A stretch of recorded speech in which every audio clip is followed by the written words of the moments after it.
Hello students. तो last video में हमने देखा हॉरिजॉन्टल प्रोजेक्टाइल मोशन। अभी हम एंगुलर प्रोजेक्टाइल मोशन करेंगे। ठीक है, हमारे पास ये क्या है, हमारे पास कोई ऑब्जेक्ट है, ठीक है, जो यहाँ पे ओरिजिन पे था। तो हमने इसको किसी एंगल पे फोर्स लगाई और कुछ वेलोसिटी प्रोवाइड की, जैसे आप फुटबॉल किक करते हो। ठीक है, तो हमने किसी एंगल पे फोर्स लगाई। तो हमें पता है कि इसके पास दो कंपोनेंट होंगे, ठीक है, इस वेलोसिटी के।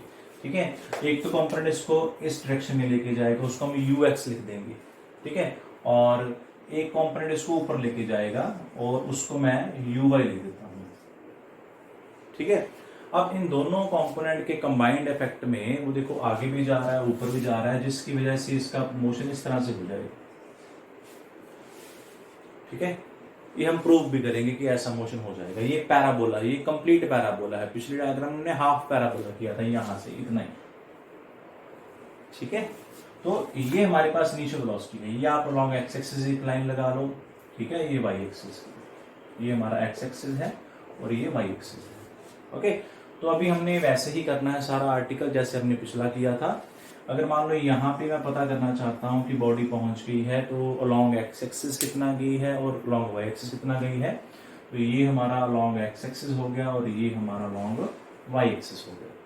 वही बातें हमारे पास क्या है, यहाँ पे जो इनिशियल वेलोसिटी है वो कांस्टेंट है, यहाँ पे एक्सेलरेशन कितनी होगी, 0 होगी।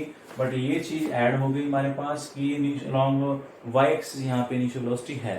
ठीक है, अब देखो ये हमने रेक्टेंगुलर कंपोनेंट वाला आर्टिकल हमने किया है, उसमें हमने देखा है कि जो एंगल के साथ वाला कंपोनेंट होता है वो क्या होता है, यू कॉस थीटा होता है। ठीक है, उसका कंपोनेंट यू कॉस थीटा, और ये कितना आएगा हमारे पास, यू साइन थीटा आएगा। क्लियर, तो ये डायग्राम अपने आप में एक नंबर की है। ओके, तो definitely you will find this article in the final exam.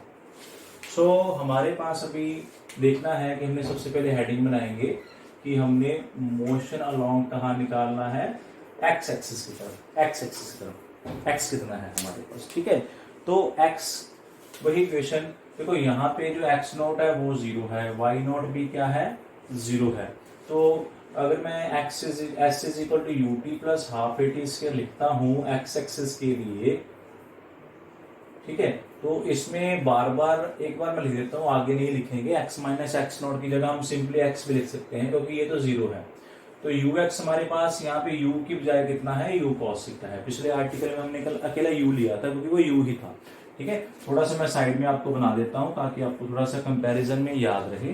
तो यहाँ पे हमने जो वेलोसिटी थी वो सिर्फ यू थी, और यहाँ पे जो वेलोसिटी थी नीचे थी नहीं, वो 0 थी। ओके, तो ये हमारे पास आ गया, और एक्सेलरेशन 0, तो ये 0 हो गया। ठीक है, अब यहाँ पे टी है, ये टी लिखना आमतौर पे हम भूल जाते हैं। ठीक है, जल्दी जल्दी में। तो ये हमारे पास क्या आ गया, x is equal to u cos theta into, clear, और यहाँ पे हमारे पास क्या आया था, x is equal to u t आया। ओके, सो ये हमारे पास फर्स्ट इक्वेशन हो गई। ओके, सिमिलरली हम सेकेंड इक्वेशन सॉल्व करेंगे। तो मैं लिखूंगा y minus y naught u y t plus half a y t square. तो y को y रखो, y नॉट 0 थी, अब यू वाई यहाँ पे क्या थी, 0 थी ना, फिर यहाँ पे यू वाई क्या है, यू साइन थीटा। तो ये चीज ऐड हो जाएगी, टाइम भी आ जाएगा। अब देखो ये ग्रेविटी के अगेंस्ट जा रहा है, तो a को हम माइनस जी पुट करेंगे, और ये हमारे पास टी स्क्वायर बाई 2। अगर नीचे आ रहा है तो हम पॉजिटिव लेते हैं ग्रेविटी को, और ऊपर जा रहा है तो नेगेटिव, क्योंकि ऊपर जाते वेलोसिटी में जो चेंज आता है वो पॉजिटिव नहीं आता, धीरे धीरे वेलोसिटी कम होती आती है ना, final velocity minus initial velocity negative आएगी, तो एक्सेलरेशन नेगेटिव होगी। ओके, तो ये आ गया हमारे पास आंसर। अभी हमारे पास y इज इक्वल टू क्या आ गया, u साइन थीटा। अब देखो यहाँ पे t की वैल्यू यहाँ से निकाल के पुट करो, वो क्या आएगी, x over u cos theta. ठीक है, तो यहाँ पे भी मैं x over u cos theta लिख देता हूँ, ये स्क्वायर में आ गया। ओके, अब देखो ये कितना आ गया, u कट गया, x आ गया, और साइन ओवर cos क्या आ गया, tan थीटा आ गया।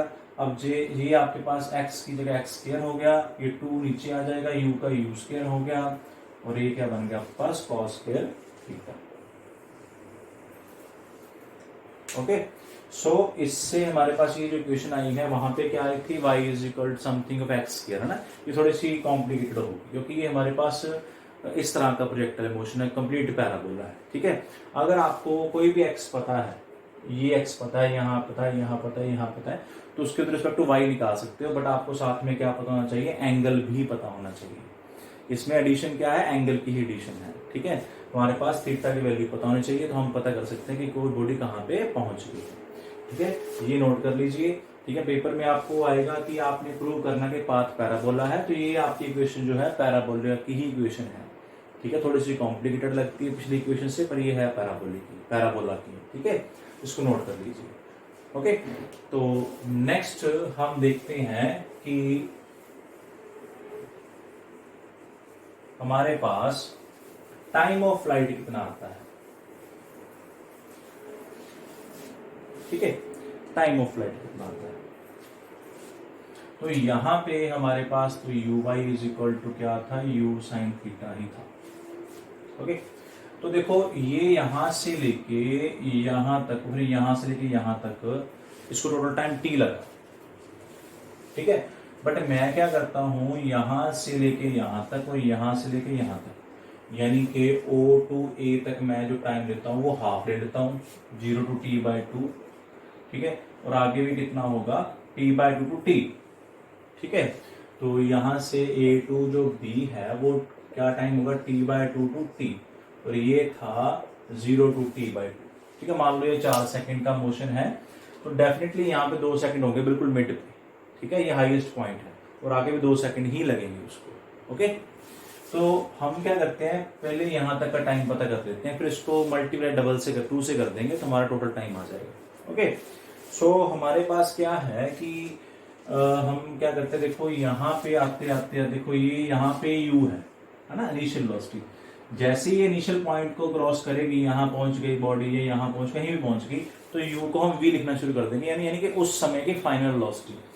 अब जैसे जैसे यहाँ पहुंचेगी बॉडी, तो आपको पता है कि ऊपर तो ये जा ही नहीं रही, तो इसलिए ये vy इसका कितना हो गया, ये 0 हो गया, क्योंकि तो ऊपर नहीं जा रही ना, uy इनिशियल वेलोसिटी है ऊपर की तरफ, बट यहाँ पे जाके इससे ऊपर तो जाएगी नहीं, तो एक कंपोनेंट जो इसको ऊपर लेके जाएगा वो खत्म हो गया, तो इसलिए ये vy की वैल्यू 0 होगी, और यहाँ पे कौन सी वैल्यू होगी, सिर्फ vx होगी, ठीक है। और vx इसके इक्वली होगी, क्योंकि ये हॉरिजॉन्टल कंपोनेंट क्या रहता है, हमेशा कांस्टेंट रहता है, इस पे ग्रेविटी का फैक्टर नहीं पड़ता। ग्रेविटी का फैक्टर ऊपर जा रही कोई बॉडी हो या नीचे आ रही हो उस पर पड़ता है, तो ये इक्वल टू हमारे पास ux ही होगा, ओके।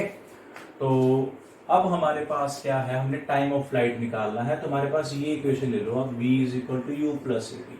हम ऊपर की तरफ ये इक्वेशन लगाते हैं, ठीक है। तो हाफ टाइम के लिए तो vy की वैल्यू हमने निकालनी है, तो uy हमारे पास कितना था, u साइन थीटा, हाँ vy हमारे पास सॉरी कितना है, 0। यहाँ पे हमने मैं क्या प्रूव किया, vy कितना है, 0। uy हमारे पास u साइन थीटा था, a की वैल्यू हम क्या लिखेंगे यहाँ पे, -g, और t को क्या लिखेंगे, T/2, ओके। तो ये माइनस वाला इधर आके प्लस हो जाएगा, तो ये आपके पास बन गया GT/2, ओके। और ये आ गया आपके पास u साइन थीटा, क्लियर। अब देखो t की वैल्यू क्या आ गई, 2u साइन थीटा, 2 ऊपर चला गया और g नीचे आ गया, तो ये हमारे पास आंसर आ गया 2u साइन थीटा/g, ठीक है। देखो टोटल टाइम आ गया, यहाँ पे हम हाफ लेके चले थे ना, तो ये 2 इधर आने की वजह से ये डबल ही हो गया हमारे पास, ये टोटल टाइम आ गया, टोटल टाइम ऑफ फ्लाइट क्या आ गया, 2u साइन थीटा/g। और ये बहुत इंपॉर्टेंट है, कभी कभार क्या होता है पेपर में, जो हमने पिछले 2 चीजें प्रूव की है x और y, उनको छोड़ के आर्टिकल यहीं से शुरू होता है कि find the time of flight and other factors, है ना, जो हमने आगे करने हैं, तो फॉर एंगुलर प्रोजेक्शन मोशन, तो ये सबसे इंपॉर्टेंट पॉइंट है 2u साइन थीटा/g। तो नेक्स्ट वीडियो में हम बाकी के जो फैक्टर्स हैं वो पता करेंगे। Thank you.